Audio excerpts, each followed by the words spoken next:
બનાસકાંઠા જિલ્લામાં જીરાના પાકમાં સુકારા નામનો રોગ આવતા ખેડૂતો ચિંતિત. બનાસકાંઠાના સરહદી પંથકમાં ખેડૂતો શિયાળુ સિઝન માટે જીરું, એરંડા, ઈસબગુલ, વરિયાળી જેવા પાકોનું વાવેતર કરવામાં આવે છે. જ્યારે છેલ્લા 15 થી 20 દિવસથી કાચું સોનું ગણાતું જીરાના પાક પર સુકારા નામનો રોગ આવતા ખેડૂતો ચિંતિત. ખેડૂતોને આશા હતી કે જીરામાં મબલક પાક લેશું, પણ જીરાના પાક પર સુકારા નામનો રોગ આવતા જીરાનો પાક સુકાઈ રહ્યો છે. ખેતરો ખાલી થઈ રહ્યા છે, જેને લઈને ખેડૂતો ચિંતિત.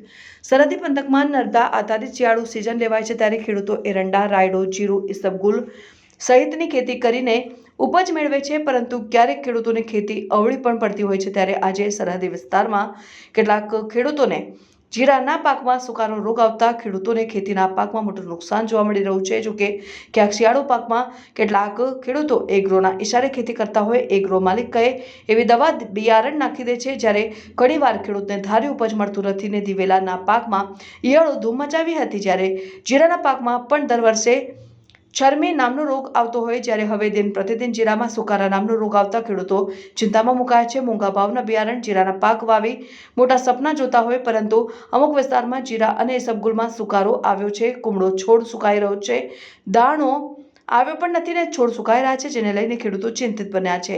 સરહદી પંથકના ખેડૂતોએ લોખંડની ગણાય અનેક મુસીબતો આફતોને સામે જજુમી શકે છે. ખેડૂતોના પાક ઉપર અનેક આફતો અગાઉ આવતી હોય છે. શિયાળુ પાક પર અગાઉ તીડ ત્રાટક્યા હતા, પછી કમોસમી વરસાદ માવઠાનો માર માર્યો.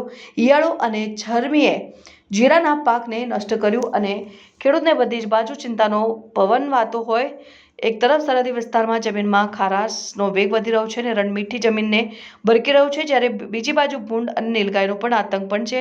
હવે ઊભા પાકોમાં સુકારો આવી રહ્યો છે અને સુકારાના રોગને નાથવા કોઈ દવા જો હોય ને ખેડૂતને લાભ થાય તો ખેડૂતોની ચિંતા દૂર થઈ શકે તેમ છે.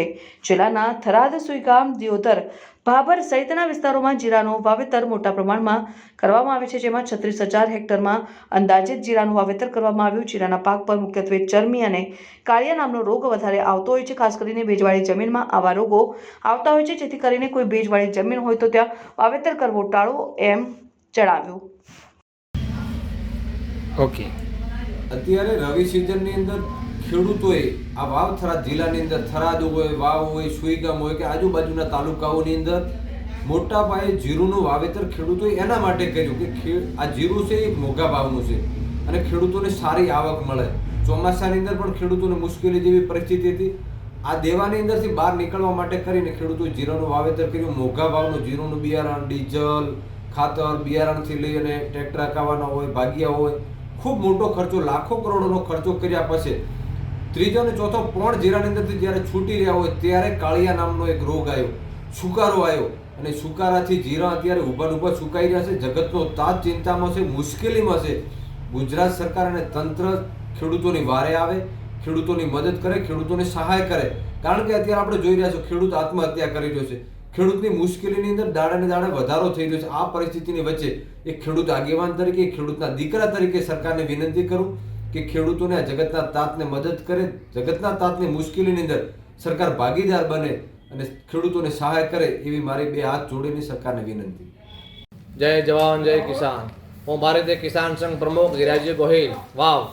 અત્યારે જીરાની અંદર જે સુકારો રોગ આવી રહ્યો છે એ બહુ ભયંકર નુકસાન કરી રહ્યો છે. જીરો પણ ખેડૂતોના ઉતરી રહ્યો છે. મોંઘા ભાવના જે બિયારણ હોય, દવાઓ, એને ખેડૂતોને સરકારશ્રીને વિનંતી અમે કરીએ છીએ કે રાછેડા, ચોતેસેડા, કોડાળિયા, ગોલગોમ, નાળોદર અને રાઘાનેડા, બરડવી આ વાવ તાલુકાના અનેક ગામડાની અંદર સુકારાનો ભયંકર રોગ આવી રહ્યો છે.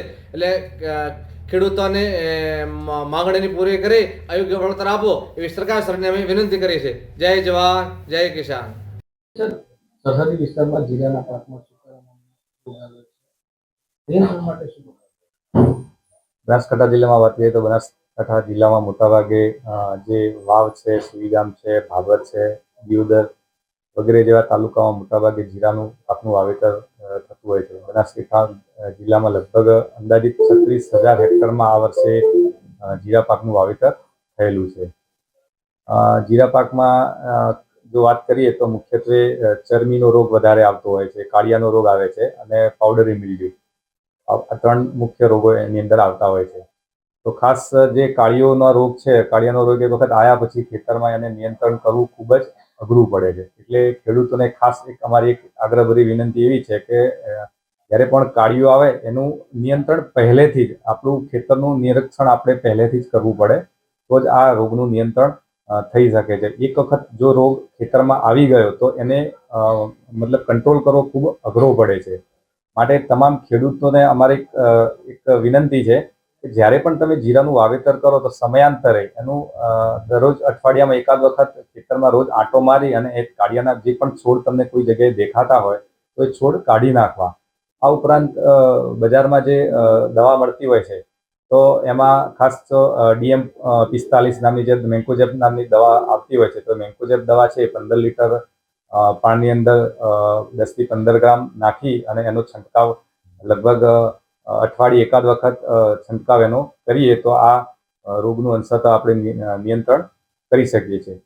આ ઉપરાંત જીરા પાકમાં પાવડરી મિલ્યુ નામનો પણ એક રોગ આવતો હોય છે. તો પાવડરી મિલ્યુ નામના જે રોગ છે એની અંદર એનું નિયંત્રણ કરવું હોય તો એ ગંધકથી એનું નિયંત્રણ આપણે થતું હોય છે. તો ગંધક પાવડર જે છે આપણો એનું પણ આપણે એનો છંટકાવ કરી શકીએ છીએ. આ ઉપરાંત બજારમાં હેક્ઝાકોનાઝોલ નામની દવા મળતી હોય છે, તો હેક્ઝાકોનાઝોલ નામની દવાનો પણ આપણે એની અંદર છંટકાવ કરી શકીએ છીએ. કારણ કે જીરું પાક એક એવો સેન્સિટિવ પાક છે, જો આપણે એનું ધ્યાન વ્યવસ્થિત ન રાખીએ તો સમગ્ર ખેડૂતે જે પણ વાવેતર કર્યું છે સમગ્ર પાકનું એને નુકસાન વેઠવું પડતું હોય છે. તો આ રોગ એક સેન્સિટિવ પાક હોવાથી સમયાંતરે જે પણ એનું વાવેતર મતલબ ખેડૂત કરતા હોય તો એનું સમયાંતરે નિરીક્ષણ કરવાની ખાસ મારા ખેડૂતોને એક આગ્રહભરી વિનંતી છે. આ ઉપરાંત વધુ એક જો આ કાળિયાનો રોગ કેવું છે કે વધારે પડતું ભેજવાળું વાતાવરણ જો જોવા મળે તો પણ આ રોગ વધારે પ્રમાણમાં આવતો હોય છે.